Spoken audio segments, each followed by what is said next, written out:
The first thing I see when I look at food is color and beauty. My father was an artist, so any form of expression on the canvas or paper resonated with me as the first form of beauty. Once I've established the look of it, how does it make me feel? Now the creative chef juices get flowing. What cooking process can we apply to maintain its beauty, and not only through the eye, but also through the palate? My name is Kmat Newman. I'm the chef de cuisine at Tatiana by Kwame Onwuachi in New York City. Everything began with the influence from my parents and my grandparents, and Southern and Midwestern culture, knowing how to hold a dinner party down to bringing the family into the kitchen. That was something that resonated with me as a child. I loved the vibe that was felt when all of this camaraderie was happening. My mother and my father put me into a private school, and one of the classes for the girls was etiquette and cooking. We would go shopping at the farmer's market to get fresh produce, and the teacher would tell us about the ingredients and cut them open and let us taste it. And that was the moment I realized I am in love with this. This is what I want to do with the rest of my life. Tatiana opened November 1st of 2022. The menu is inspired by Chef Kwame's African, Jamaican, Trinidadian heritage and background, and also his upbringing in New York City. He's from the Bronx, which he never lets anyone forget. You have a lot of Afro-Caribbean influence. You'll see the egusi dumplings, which incorporate a Nigerian mother sauce, which is red stew. Our piri-piri salad, which is this really refreshing take on piri-piri, which translates as pepper, in this like velvety, delicious sauce and all these fresh components.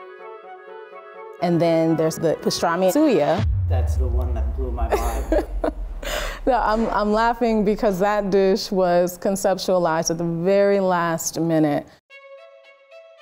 We were days away from opening. Everyone's just spitballing. The idea of suya, which is a Nigerian street food, pops up in the conversation. And we pulled from Chef David Paz's background, who is Jewish. It was like, what if we do pastrami?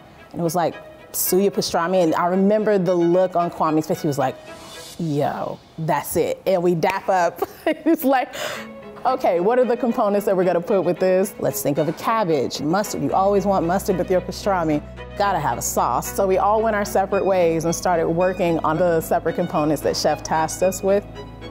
And there you have the pastrami suya. The team here at Tatiana is comprised of people from all different cultural backgrounds. We are all family in a sense, and this, us, we belong here. Being in Lincoln Center, in this area that used to house San Juan Hill, the predominantly Black and Hispanic neighborhood, it is validating. Throughout my career, European cuisine was made to be the pinnacle of success and notoriety. And to be here, doing what we're doing with the cuisine and the team that we have, it is giving back the space to the people that were misplaced from this neighborhood. Food to me is love. It's nurturing, it's care. Watching my grandmother get up before the sun rose to prepare meals for me and my siblings when we were at her house, that is when I felt the most safe, is when I was being cooked for. So I want people to have a feeling of home. That's what's really important to me about Tatiana. I would not like it if this was a restaurant that was so far away from the influences that Chef Kwame has been pulling from that people were no longer able to recognize it. And it is those moments that I come out to the dining room and I talk to a table and they're like, this egusi and the dumpling is it. Or this oxtail is exactly what I was looking for. It means the absolute world to me. I just want things to feel like home.